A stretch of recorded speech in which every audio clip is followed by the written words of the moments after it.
누가복음 5장 17절로 32절입니다.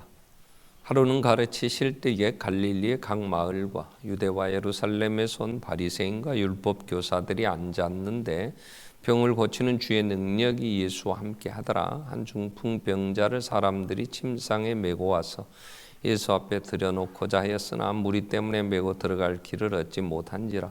지붕에 올라가 기아를 벗기고 병자를 침상채 무리 가운데로 예수 앞에 달아내리니 예수께서 그들의 믿음을 보시고 이르시되 이 사람아 내 죄 사함을 받았느니라 하시니 서기관과 바리새인들이 생각하여 이르되 이 신성 모독하는 자가 누구냐 오직 하나님 외에 누가 능히 죄를 사하겠느냐. 예수께서 그 생각을 하시고 대답하여 이르시되 너희 마음에 무슨 생각을 하느냐. 내 죄 사함을 받았느니라는 말과 일어나 걸어가라는 말이 어느 것이 쉽겠느냐. 그러나 인자가 땅에서 죄를 사하는 권세가 있는 줄을 너희로 알게 하리라 하시고 중풍병자에게 말씀하시되 내가 내게 이르노니 일어나 내 침상을 가지고 집으로 가라 하시매 그 사람이 그들 앞에서 곧 일어나 그 누웠던 것을 가지고 하나님께 영광을 돌리며 자기 집으로 돌아가니 모든 사람이 놀라 하나님께 영광을 돌리며 심히 두려워하여 이르되 오늘 우리가 놀라운 일을 보았다 하니라. 그 후에 예수께서 나가사 레이라는 세리가 세간에 앉아 있는 것을 보시고 나를 따르라 하시니 그가 모든 것을 버리고 일어나 따르니라. 레이가 예수를 위하여 자기 집에서 큰 잔치를 하니 세리와 다른 사람들이 많이 함께 앉아 있는지라. 바리새인과 그들의 서기관들이 그 제자들을 비방하여 이르되 너희가 어찌하여 세리와 죄인과 함께 먹고 마시느냐. 예수께서 대답하여 이르시되 건강한 자에게는 의사가 쓸데없고 병든 자에게야 쓸데있나니 내가 의인을 부르러 온 것이 아니요 죄인을 불러 회개시키려 왔노라. 아멘. 아멘. 찬양대 찬양 읽겠습니다.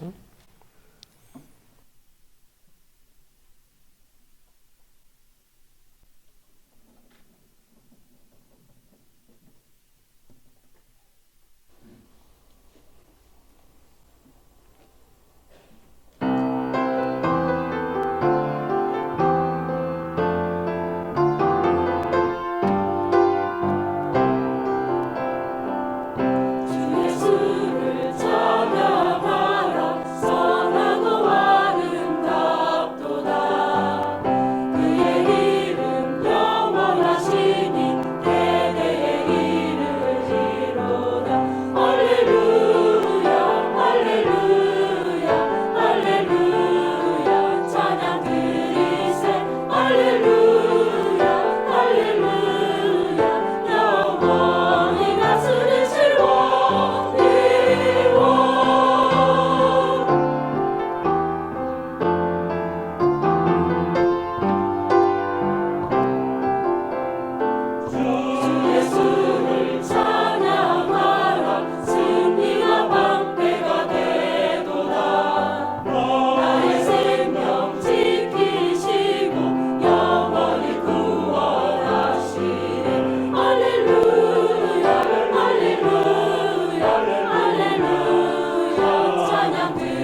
아멘.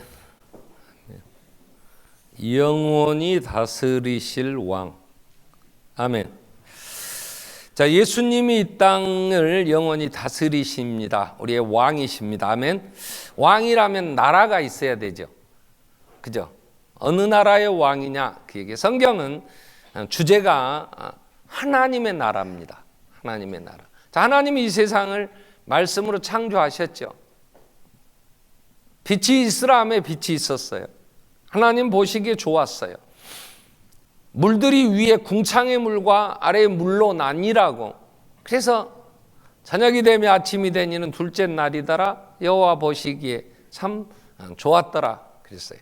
그리고 그 물들이 또 한 곳에 모이라. 그래서 모여서 바다를 이루게 되고 거기에 물고기들이, 공중에 있는 새들이 말을 하고, 또 지면에 많은 열매 맺는 과목들이 또 생겨나도록 하시고, 그리고 마지막 여섯째 날 사람을 만드실 때 심히 좋았더라.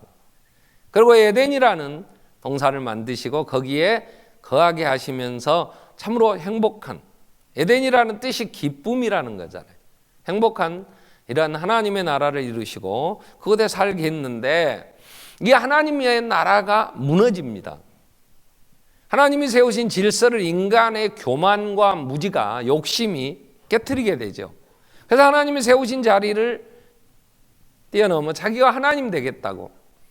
그래서 하나님의 저주가 이 땅에 임하게 되죠. 하나님의 진노가 임하고 있는 거죠. 로마서 1장 18절은 그 사실을 이렇게 정리를 합니다. 하나님의 진노가 불의로 진리를 막는 사람들의 모든 경건하지 않음과 불의에 대하여 하늘로부터 나타난다.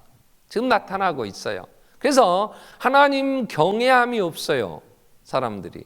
또 사람들끼리 서로 약속을 안 지켜요. 그걸 불의하다 그래요. 그리고 어떻게 하냐? 서로 속이고 속고 사는 이 세상. 그러니까 많은 문제 앞에 우리는 어떻게 할 수 없잖아요. 자, 이제 며칠 있으면, 우리 한 3개월 있으면 총선 치릅니다. 각 지역의 대표들을 또 뽑습니다. 그리고 또 내년쯤 지나면 대통령 새로 뽑아요. 그러면 이 대한민국이 소망이 있다고 생각하십니까? 새로운 누가 됐든지 간에 새로 뽑히는 지도자들에 의하여 또 이 대한민국이 소망이 있습니까? 갈수록 더 많은 사람들의 욕심이 차지 않아 그런 계층 간의, 지역 간의 많은 갈등으로 인하여 또 더 많은 문제 앞에서 힘들어하며 또 많이 정말 가슴을 치고 많이 아파할 거란 말이에요. 그 어떤 나라, 어떤 민족도 이 세계의 이 많은 문제를 해결할 능력 없습니다. 그러면 우리가 바라는 유일한 소망은 뭐냐? 하나님의 나라가 다시 완전하게 이루어져야 돼요. 그 일을 위하여 예수의 재림.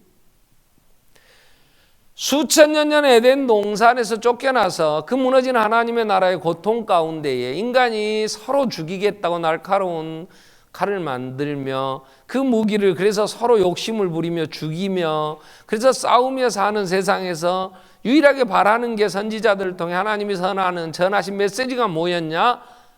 내 나라, 다시 이루실 그 나라, 해함과 상함이 없는 나라가 이제 이루어진다. 이세 줄기에 산 싹이 나고 결실해서 성령이 그 위에 임하심으로 그 나라가 이루어질 때에 그 어린 송아지와 사자들이 함께 뒹굴고 풀을 먹으며 어린 아이들이 독사의 굴에 손을 넣어도 물지 않는 해함과 상함이 없는 나라, 다시 예수님이 오시면 완성될 눈물이 없는 그 나라를 이루신다 그러죠. 자, 그래서 예수님이 이 나라를 이루시게 하여 2000년 전 오셨어요. 이 땅에. 그 오신 내용들, 오셔서 이루신 일을 누가가 기록한 이 복음, 이 좋은 소식이 이 소식을 알려주고 있는 거죠. 그래서 지난주에 우리는 김주영 목사님을 통해서 예수님이 이 땅에 육신의 인간이 되어 오신 이유가 뭐냐, 오셔서 하신 일, 우리의 참된 평화가 되셨잖아요. 자, 그래서 예수님이 이 땅에 오셔서 본인이 직접 입으로 전하는 메시지가, 첫 설교가 뭐였냐? 마가복음 1장 14절 15절 말씀 보면 예수님이 이렇게 선포하시는 거죠. 하나님의 나라가 가까이 왔으니, 마가복음 1장 14절 15절에 요한이 잡힌 후 예수께서 갈릴리에 오셔서 하나님의 복음을 전파하여 이르시되, 자, 때가 찼고 하나님 나라가 가까이 왔다. 하나님 나라. 그래서 너희는 회개하고 복음을 믿어라. 이렇게 되신 거예요. 하나님의 나라가 예수 그리스도를 통하여 이미 다시 이제 시작이 됐고, 이미 시작된 하나님의 나라가 예수 그리스도의 제 이름으로 완성되기까지 지금 우리가 이 하나님의 나라를 이루고 있는 거죠. 이 하나님의 나라를 이루는 가장 중요한 기관이 교회라는 거 우리가 늘 살폈어요. 그래서 예수님이 이 땅에 이제 그 나라, 하나님의 나라를 이루러 오셨는데, 오늘 예수님이 오셔서 어떻게 이루시는가를 보여주시는 게 이제 복음서에 기록이 됐어요. 오늘 살피려고 하는 누가복음 5장에는 크게 4가지 사건이 벌어집니다. 1절부터 11절 내용까지 보면 베드로는 어려서부터 갈릴리 호수에서 고기 잡아 먹고 살았어요. 그러니까 다른 건 잘 몰라도 갈릴리 호수의 그 구조라든가 거기에 사는 고기들의 종류라든가 어느 시간에 어떤 고기가 어디쯤 놀고 있다는 걸 너무 잘 알아요. 그래서 우리가 이런 얘기를 할 수 있어요. 내가 이 갈릴리 호수는 내 손바닥 보듯이 훤하다, 이럴 수 있죠. 베드로는 그렇게 살았어요. 근데 그때의 그날은 저녁 내 밤이 맞도록 고기를 잡았는데 한 마리도 못 잡았어요. 왜 그랬겠어요? 경험에 의하면 지금 여기쯤 되면 고기들이 씨알은 좀 굵지는 않아도 있을 걸로 알고 그물을 내리는데 빈 그물이에요. 또 내리고 밤새 그물을 내렸는데 고기를 못 잡았어요. 그리고 허탈한 마음이 아침에 이제 그물 정리하고 이제 들어가려고 하는데 어떤 청년이 배 좀 잠깐 빌려달라고, 그리고 오더니 소문에 듣자니 뭐 하여튼 대단하다고는 했는데 그 베드로가 잘 알지도 못하는데 와서 그 배를 강대상 삼고 그 많은 무리들에게 가르치기를 시작하는 거예요.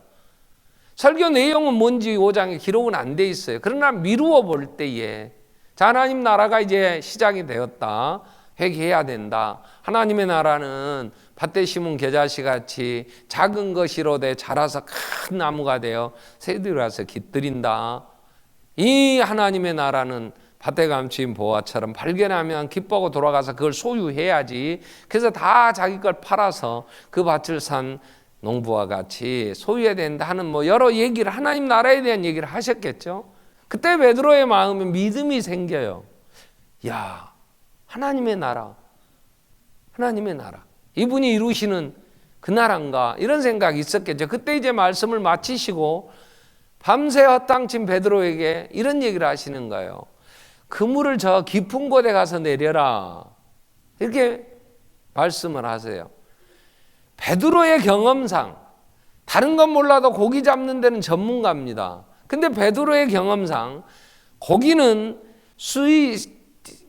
온도가, 물 온도가 떨어지는 저녁이 되면 깊은 데 따뜻한 데 내려가고, 이제 해가 쪄서 건물이 온도가 올라가면 위로 올라오는 것이 고기들의 생리고, 그래서 그 움직이는 길을 따라서 고기 잡아먹고 살았던 베드로예요. 근데 예수님이 전혀 이해 안 되는, 자기 경험상 자기 지식으로는 이해 안 되는 얘기를 하는 거예요. 그래서 베드로가 이런 얘기를 해요. 내가 밤이 맞도록 고기를 잡았으나, 내가 밤이 맞도록 고기를, 그물을 내렸으나 잡지 못했는데 지금 말씀하신 것 덧탕 칠 수밖에 없는 상황입니다. 그러나 내가 말씀에 의지하여, 말씀하시니 그 말씀에 의지하여 내가 그물을 내리리다. 그리고 깊은 곳에 그물을 내렸더니 고기가 얼마나 걸렸는지 자기 배로서는 그걸 다 끌어당길 수가 없어요. 그래서 동업자인 요한과 야고보의 배를 불러서 2배 가득 차게 잡았어요. 그러니 얼마나 놀랬겠어요. 그들이 배들을 육지에 대고 모든 것을 버려두고 예수를 따라갔다고 11절은 그렇게 기록을 합니다. 그때 예수님을 본 거예요. 이야, 이 도대체 누구냐 말이야. 어떻게 이럴 수가 있는가. 사람은요, 하나님의 저주 아래 있다고 할 때에 사람이 어떻게 하나님의 진노 아래서 저주를 받았는가? 아까 보았던 로마서 1장 18절 이후 21절에 보면 하나님을 알되 하나님을 영화롭게도 아니에요. 사람은 감사도 안 해요. 그래서 생각이 허망하여지고 미련해져서 마음이 어두워졌어요. 여러분, 우리가 뭘 안다고요? 사람의 생각이 허망하여지고, 이 말은 헛된 꿈에 세상 것에 마음 다 빼앗기고 미련해서요. 이게 왜 이러냐? 왜 이렇게 된 거야? 이유도 잘 모르겠어. 어떻게 해야 될지도. 내 새끼가 왜 이래? 왜 이래? 다른 건 몰라도 나는 내 가정, 내가 사는 걸 할 수 있을 줄 알았는데 손바닥 보듯이 뻔한 갈릴리 호수에서 어떻게 온 고기 한 마리 못 잡고 뭐 이럴 수가 있냐 하는 베드로처럼 인간은요 미련해서 뭘 한다고 했는데 도리어 그게 나를 죽이는 것이 돼요. 이사야가 뭐라고 얘기를 해요? 하늘이여 들으라, 땅이여 귀를 기울이라. 어떻게 이 백성이 하나님이 자식을 양육하는 거지, 양육했건을 하나님 버린단 말이냐? 탄식하면서 55장에 너희가 어찌하여 양식 아닌 것을 위하여 은을 달아주고 배부르게 못할 걸 위하여 수고하느냐. 인간이 미련해서요 죽을 짓을 해요. 죽을 길을 목숨 걸고 가는 거예요.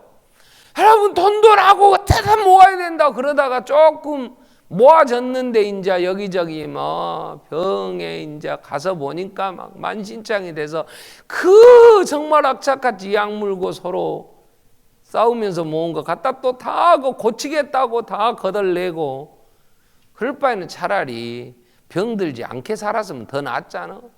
모은다고 사람답지 못하게 살고 인간답게 행하도 못하고 살다가 이것 좀 모았더니 또 다 갖다 이제 고친다고 퍼주는 인생이, 그리고 거덜냈어. 뭐가 남아?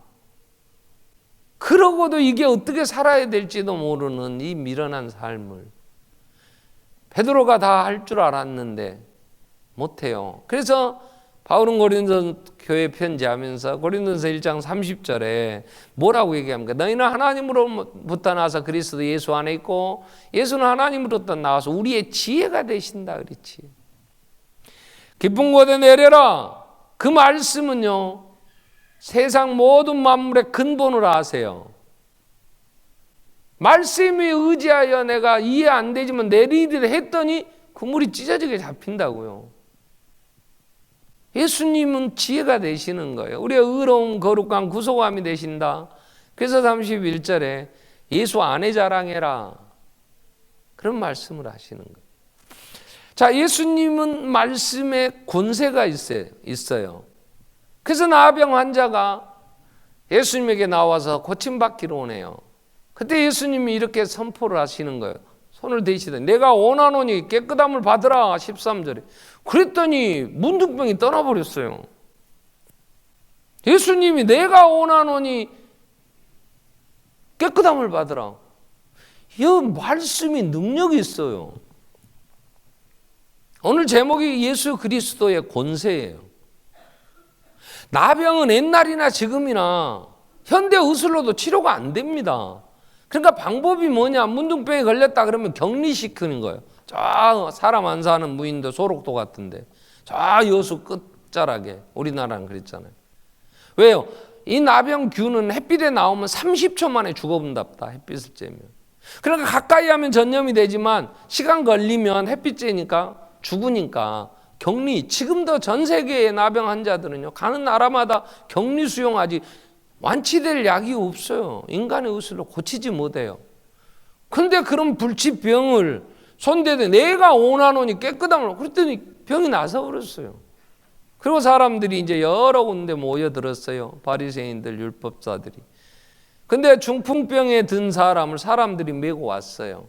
예수님 앞에 좀 들여보내려고 하는데 사람이 얼마나 모였는지 갈 길이 없어요. 그래서 이 사람들이 지붕으로 끌고 올라갔어요. 가서 지붕 기아를 다 벗겨내고 다 뜯었어요. 욕은 얼마나 먹었겠어요.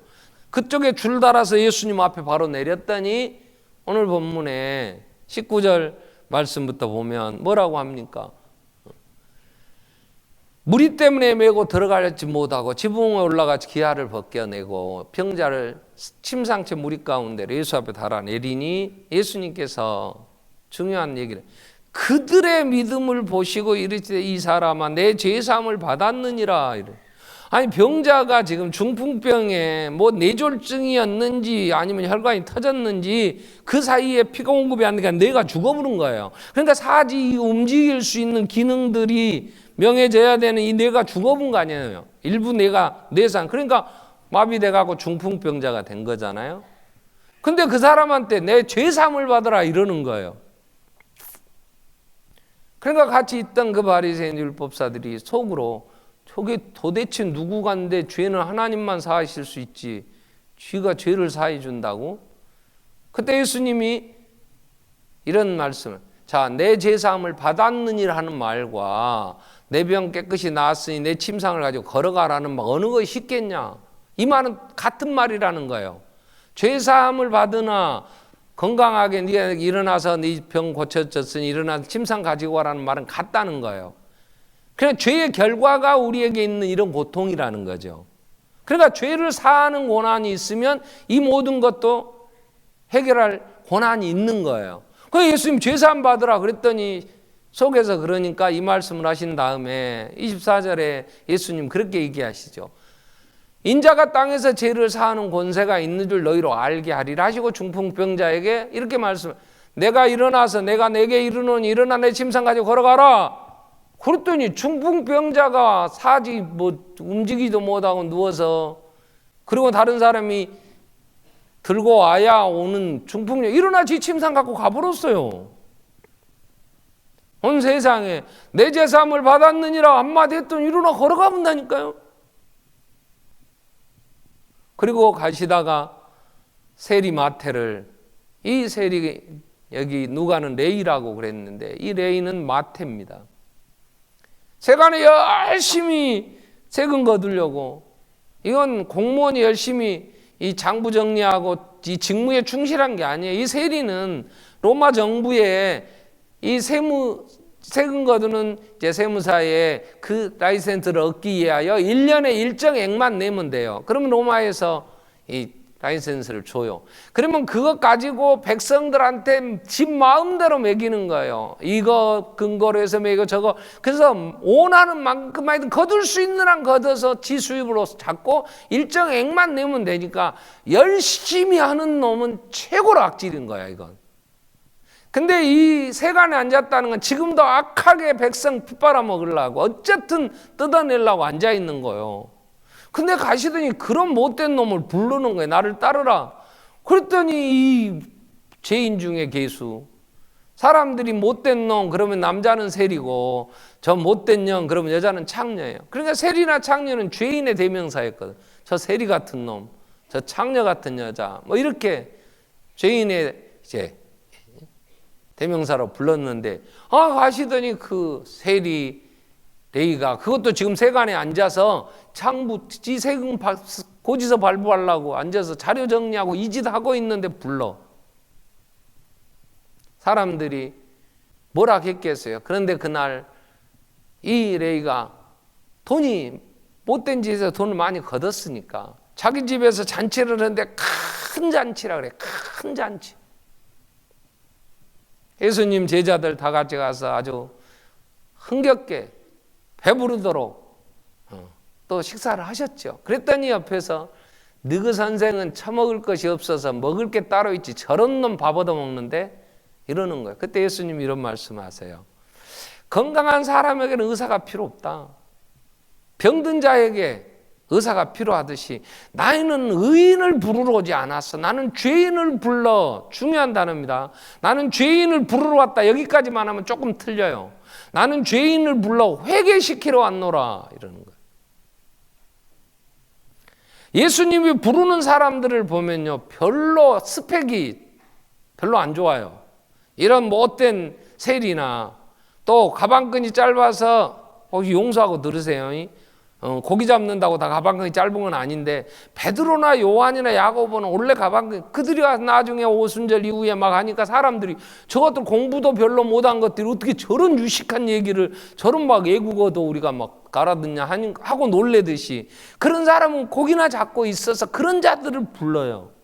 그래서 누가 고린도 교회에 편지하는 바울이 1장 26절부터 보면, 누가복음 1장 26절부터 보면 하나님이 우리를 부르심을 한번 보자. 형제들아, 너희를 부르심을 보라. 육체 따라 지혜로운 자가 많지 않고 능한 자가 많지 아니하며 문벌 좋은 자가 많지 아니하도다.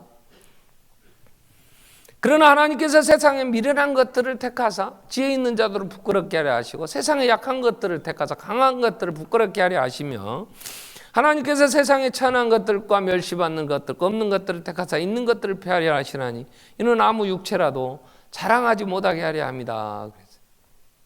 하나님이 부르시는 걸 보면 별로 스펙이 안 좋아요. 그런데 제가 하나님이 부르신 사람들의 그 삶의 자세를 보면요, 성실해요. 성실해요. 이 세리 마태도, 이 레위도 열심히 지금 장부 정리하고 있어요.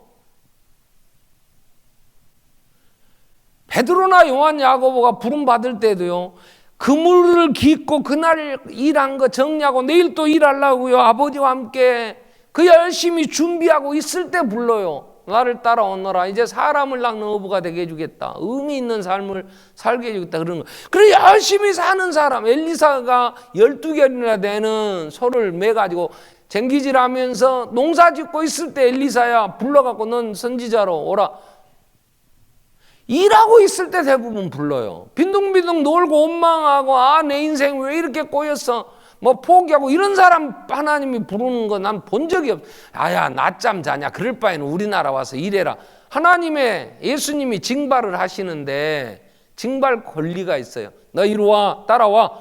왜? 주인이니까. 예루살렘을 나중에 입성하실 때 누가복음 19장에 보면 예루살렘에 그냥 들어가시면 안 돼요. 갈 때는 어린 나귀를 타고 가야 돼요. 근데 그들이 나귀가 없어요. 그러니까 제자들 둘을 보내서 입구에 가면 어린 나귀 새끼가 매여 있다, 끌고 오너라. 그럼 그 주인이 너 누군데 내 거 끌고 가냐 할 거 아니에요. 그래서 왜 끌고 가냐 묻거든. 딱 이렇게 주께서 쓰시겠다 하라. 그 주인도 예수, 만물의 주인이 예수예요. 그래서 이 주인이 쓴다고 징발을 해오는 거예요. 그래서 타고 가시는 거예요. 그처럼 너는 나를 따르라.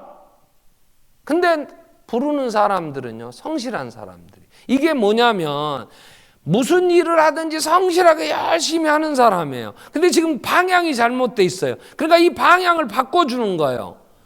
이 세상에 허망한 것을 위하여 열심히 사는 자들에게 방향을 바꿔서 생명의 길로 가기. 이게 회개예요. 이게 돌아와 사는 게 회개예요. 술 먹고 거기에 열심히 하는 자를 불렀어. 생수 마셔라. 그러니까 열심히 술 끊고 생수 마시고 이제 하나님 나라 일하는 거. 여기서다가 와갖고 아이고 나는 예수 믿으면 됐어. 그리고 열심히 술 먹으면 이건 회개가 아닌 거예요. 삶의 자세는 성실해요. 정직해요. 그들은 열심히 살아요. 자기 나름대로 의미를 가지고. 근데 방향이 잘못됐어. 그래서 방향을 바꿔주는 거예요. 그랬더니 여기 와서 바울이 뭐라 그래요? 디모데전서 1장 12절 이후에 보면 13절에 내가 전에는 비방자요, 박해자요, 폭행자였으나 도리어 긍휼을 입은 내가 믿지 아니할 때 알지 못했어. 이 길이 생명의 길이라는 걸 알지 못하고, 그게 그래도 인간답게 자기 나름대로는 똑똑하게 산 줄 알았어. 이 멍청한 것이. 허망하다는 건 하나님이 없는 망령땡, 하나님이 없는 게 허망한 거예요. 왜? 뭐 된 줄 아는데 지옥 가봐. 어느 날 순간 하나님 앞에 갔는데 사나바야 나 좀 가려라. 내가 이럴 수가 이게 허망한 거예요. 예수 앞에 섰는데 아무것도 내게 도움이 못 되는 거, 인생을 그렇게 살았으면 얼마나 허망한 거예요. 그래서 허망하여지고 마음이 미련해진 거예요. 그래서 이 방향을 바꿔. 허망한 게 아니야. 오 주여, 인생을 마쳐 주님 앞에 설 때에 내가 받을 게 있잖아. 그래서 예수님이 불러 회개시킨다는 거, 불러서 생명의 길로. 근데 여전히 바울은 비방하고 폭행하고 교회를 씨를 말리겠다고 이를 갈고 다녔는데, 돌려놓으니까 복음 전하는 일에, 예수를 죽인다고 할 때 앞장섰던 그 열심이 예수를 전하는 일에 목숨 거는 거예요. 징발의 권세도 있으셔서 말씀으로 나를 따라오너라 그러면 따라오는 거예요. 바람아 잠잠하라 그랬더니 세상 만물이 그 말씀 앞에, 예수의 권세, 예수 그리스도의 권세예요.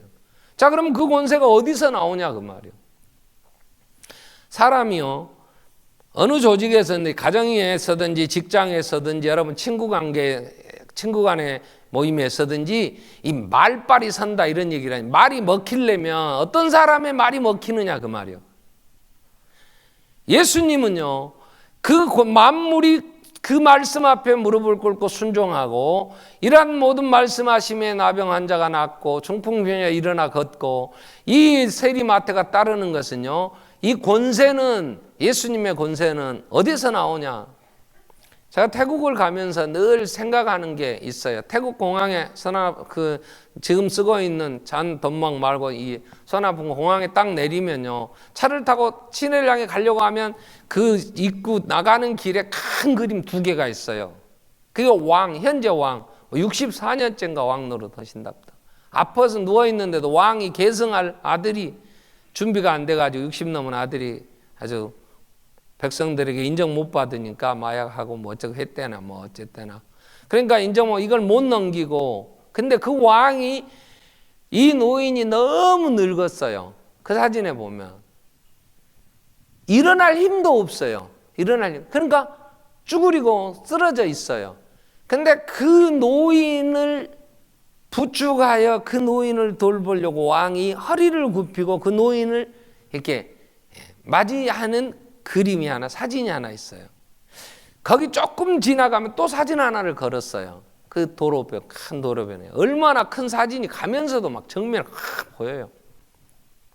또 한 사진은 어린 아이를 끌어안고 품에 안았는데 이 아이가 해맑게 웃어요. 근데 제가 그 아이의 가만히 그 얼굴을 보니까 이 아이의 상태가 장애우예요.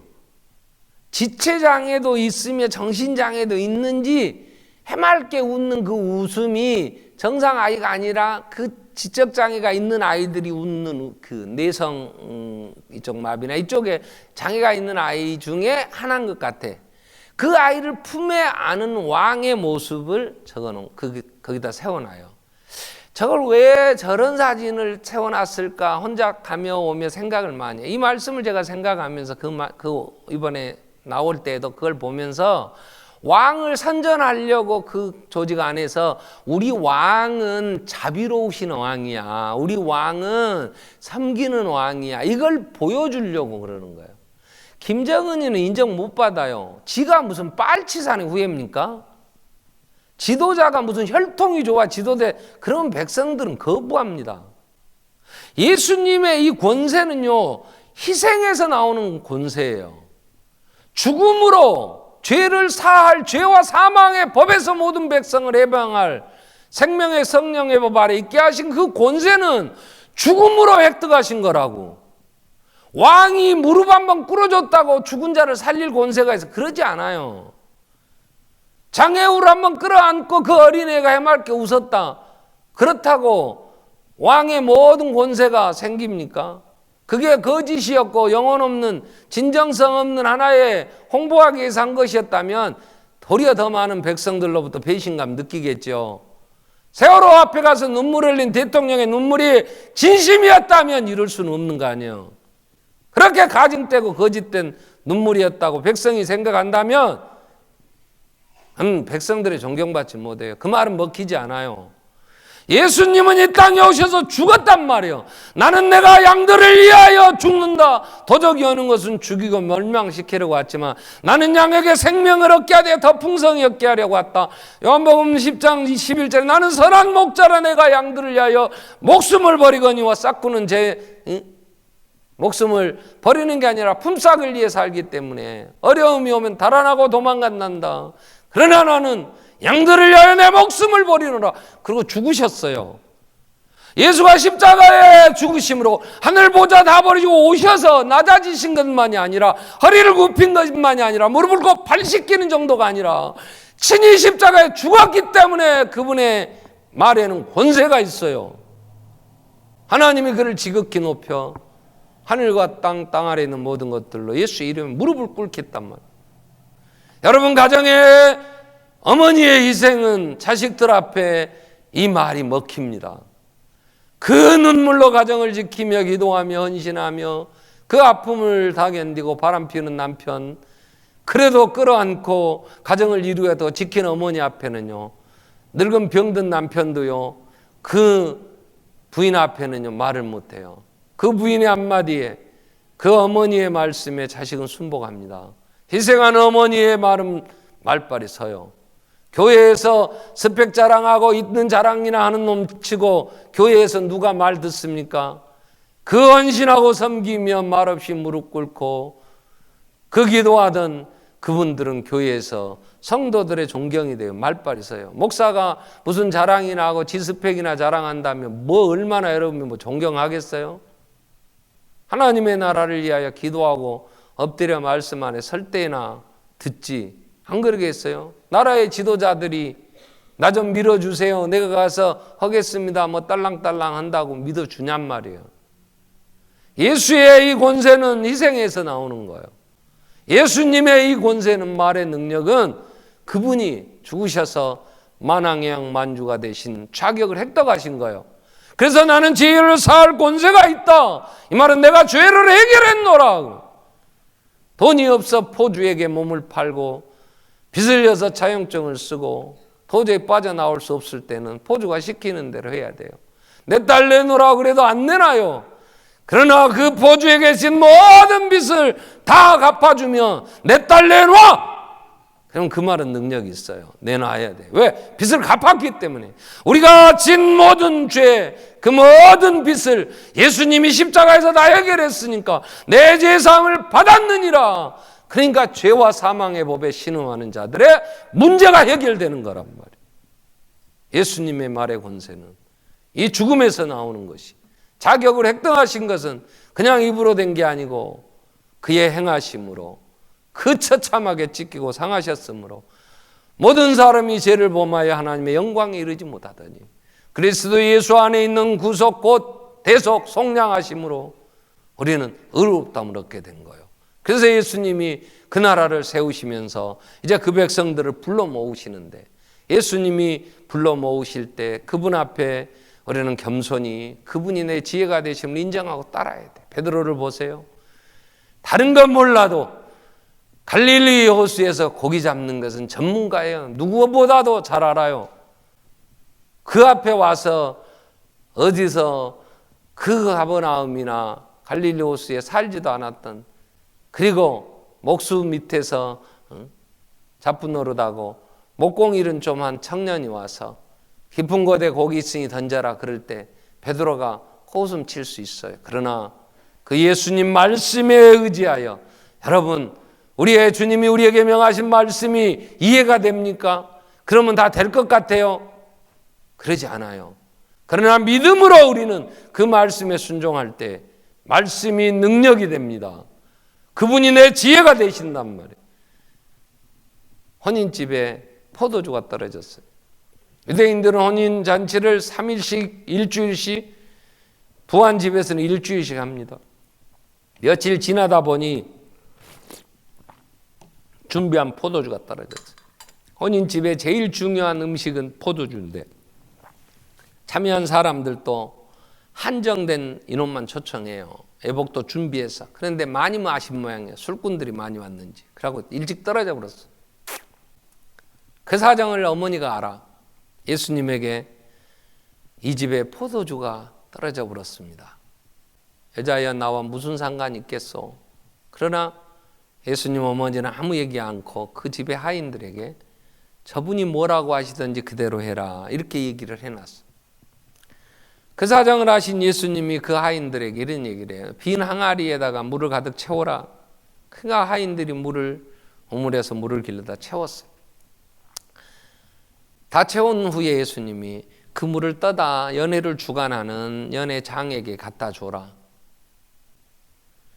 물을 지 손으로 갖다 부었어요. 근데 그 물을 떠다가 이게 포도주라고 연회를 주관하는 주관자에게 갖다 주라는 거예요. 하인들이 그건 물을 떠다가 이거 포도주에 갖다 주면 연회를 주관하는 그 연회장이 포도인지 물인지 구분을 못 하겠어요? 그러면 뒤지게 맞지. 그럴 거 아니요. 근데 이 하인들은요, 주님이 말씀하신 대로 하라고 하니까 그는 자기 손으로 갖다 물을 부었는데 물을 떠다가 포도주라고 갖다 줬어요. 근데 연회를 주관하는 연회장이 이게 포도주라고 포도주가 필요한 데다가 이제 내기 시작하는데 이 물을 마신 사람들이 너무 좋은 포도주라고 칭찬을 해요. 연회장은 몰랐어요. 정말 이 집에 사람이 됐다. 처음에 좋은 걸 내고 일반적으로 뒤에 부족하면 좀 떨떠름한 것도 내고 질 떨어진 걸 내는데 어떻게 이 집은 더 좋은 걸 남겼다가 이 끝에 내느냐. 딱 뒤에 말은 성경이래요. 물떠온 하인들은 알더라. 하인들은 알아. 이게 어떻게 된 포도주인지. 물이 변하여 포도주가 되는데 주님의 명령은, 주의 말씀은 질적 변화를 일으키는데 물을 포도주로 바꾸는 권세 있는 주님의 말씀. 그 물로 된 포도주의 그 기쁨을 맛보는 사람은 누구였느냐? 그 주님의 명령에 순종하는 자들이었어. 이러한 사람들이 모인 것이 하나님의 나라예요. 하나님의 나라는 우리의 머리로 이해되는 게 아니란 말이에요. 하나님의 나라는 내가 다 이해되니까 순종하는 게 아니에요. 우리의 지혜가 되시고 만물의 근본에 뿌리를 하시며 질적으로 변화시킬 능력이 있으신 주님이 이루시는 나라. 상식적으로나 내가 경험상 이해 안 돼도, 내 세상의 지식으로 이해 안 돼도 하나님의 말씀 앞에 무릎을 꿇을 수 있는, 하나님의 말씀을 믿음으로 받아들이는 이러한 사람들이 하나님의 나라 사람들, 하나님의 백성이에요. 또한 하나님의 나라는 나를 위해 사는 게 아니고 우리를 위해 사는 자들이에요. 사람은 다 이런 얘기를 합니다. 야 이놈아, 돈 벌어 남 주냐? 돈 벌어 너 쓰는 거야 이놈아. 열심히 살아. 그래요. 세상은 그래요. 자기를 위해서 열심히 삽니다. 그거 열심히 한 거 자식 위해서. 나를 사랑하는 자들을 위해 사랑하는 건 누가 못하겠냐. 나한테 잘하는 사람 잘해주는 건 이방인도 개새끼도 합디다. 내가 밑에 집 개가 발발이가 2마리가 어떻게 지서대든지 우리 집에 와서 우리 개가 묶여있으니까 이런 하룻강아지 범 무서운 줄 몰라. 우리는 진돗개 순종인데 이 똥개가 옷대로 와서 이제 음식 좀 먹고 그러니까 우리 개가 끙끙거려요. 풀어만 주면 콱 저거 혼낼 때는 안 풀어준다고. 내가 쫓아 이놈씨 그러면 이제 막 도망갑니다. 그래서 저거 집 앞에 내가 지나가기만 하면 짖어요 나를. 한번 콱 그러면 세상에 도망가고 또 짖어. 그래서 내가 혼자 속으로 저것들이 나를 보고 안 짖게 하려면 내가 고기를 맛있게 요리해갖고 아야 이리 와라 이쁘나 이 고기 먹어라 그리고 주면 안 짖을 거요. 그냥 아직까지 안 했어. 개새끼도 지한테 음식 주고 잘하면 꼬리치고 달라듭니다. 그런데 하나님의 나라는 중풍병에 이 중풍병으로 누워있는 이 사람이 부자였겠어? 돈이 있었다 해도 고쳐보려고 돈 다 썼을 거예요. 영역 불러서 야 나 좀 끌고 예수님 앞에 나 좀 데려다가 놔줘라. 사람 많으면 못 올라가요. 야 지붕에 올라가 돈 더 줄 테니까 더블로 줄 테니까 올라가라. 아이고 올라갔는데 길 없어. 야 지붕 뜯어버려 내가 다시 수리해 줄 거야. 뜯어 나를 달아내려. 그랬겠어? 그러지 않았어. 누워있는 그 생명이 너무 불쌍했어요. 안타까워서 예수님 앞에 가면 고침받을 수 있을 텐데 그래서 그들이 그 중풍병자를 메고 땀 흘리고 와서 그 모든 것 뜯고 그 비용 다 지불하고 그리고 왔지. 중요한 단어가 오늘 이 사건에서 예수님이 뭐라고 하시냐면 오늘 본문 17절 이후 20절 21절 보세요. 20절에 보면 20절에 예수께서 그들의 믿음을 보시고 이르시되 이 사람아 내 제사함을 받았느니라. 그들의 믿음은 복수예요. 중풍병자는 단수예요. 그러면 그 중풍병자를 불쌍히 여겨 데리고 온 그 사람들의 믿음을 보시고 내 제사함을 받았느니라. 하나님의 나라는 함께 섬기며 희생하는 거지. 자기 하고 싶은 도도한 삶, 나는 지저분하게 살기 싫어. 나는 내 인생 멋있게 살 거야. 내가 돈 벌어서 내가 쓰는데 뭔 상관이 있어? 여러분, 하나님의 나라는 돈 벌어 남 주냐? 야자가 올라가는 게 돈 벌어 남 주자. 이게 하나님 나라. 열심히 내가 수고했어요. 그 수고함이 다른 사람에게 유익이 되게 하는 거예요. 우리 교회가 열심히 기도했어요. 하나님 은혜 주셨어요. 그러면 옆에 교회가 반석교회 때문에 유익을 얻어야지. 이 지역사회가 하나님의 나라가 반석교회로 인하여 유익이 돼야지. 이 민족이 살아야지. 선교지가 아이고 이제 그만하고 싶다 할 때가 많아요. 한 며칠씩 막 설사하고 입원하니까 저도요. 그렇다고 그들이 알아주기를 합니까? 병문안으로 옵니까? 교회도 재정적으로 적자인데 연초부터 막. 그러나 해야지. 그들이 뭘 우리에게 박수 친다고, 그들이 우리에게 고맙다고 한다고 합니까? 뭐에서 뭐 있는 것 같다 그냥 하는 줄 알지. 그러지 않아요. 우리는 주님이 주신 은혜가 크니까, 그 예수 안에 세워야 되니까 섬김으로 온수를 위하여, 우리가 죄인 되었을 때에 우리가 온수였을 때, 로마서 5장 8절 10절은 주님은 오셨다고요. 화물 가져라 죽어 소망 없는 자들을 오셔서 살리시는 거지. 움직일 수 없는 중풍병자를 메고 가는 사람들처럼 하나님의 나라는 헌신과 희생에 세워지고 거기에 하나님의 나라의 능력이 있어. 이러한 자들을 주님이 부르시고 본을 보이시면서 내가 행한 것은 너희도 행하게 하리라 본을 보였다. 주님이 부르십니다. 징발하세요.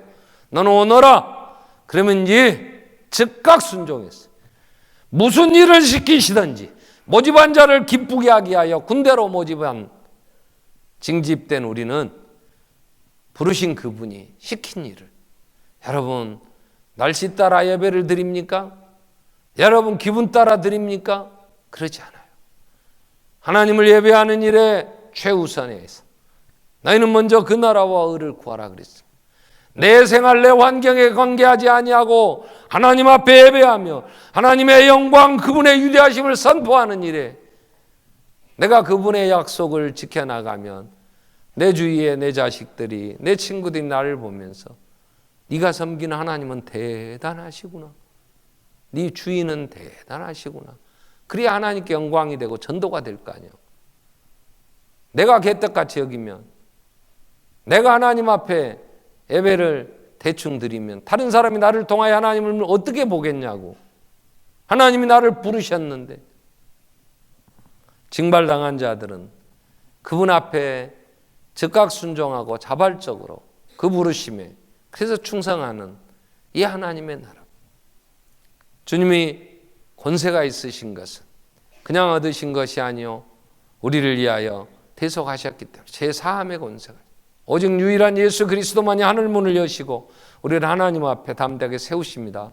그분 앞에서 또한 우리는 그 예수 그리스도 안에서 하나님의 자녀가 되어 부름받아 이제 세워졌다면 내 생각, 내 경험, 내 지혜 버리고 그분 말씀에 순종하면서 우리가 나아갈 때 하나님의 나라를 아름답게 이루고 그 나라를 체험하면서 정말 우리의 위로가 되고 힘이 될 수 있습니다. 우리 한번 같이 통성으로 기도할 텐데, 예수 그리스도의 권세로 이 땅에 오셔서 그 나라를 세우시며 그 백성 삼으셔서 우리를 부르셨는데, 베드로가 부름받을 때에 말씀에 의지하여 그물을 내리고 그 많은 고기를 잡아 그 위로가 되고 힘을 얻고 주님 앞에 주인임을 고백하며 돌아설 수 있었듯이 구원의 역사가 우리 삶에 있게 하여 주시고 죄를 사하시는 주님 안에서 담대한 하나님의 자녀의 권세로 나아가며 승리할 수 있게 해주십시오. 우리 같이 한번 통성으로 기도하겠습니다. 살아계신 하나님 아버지, 우리를 부르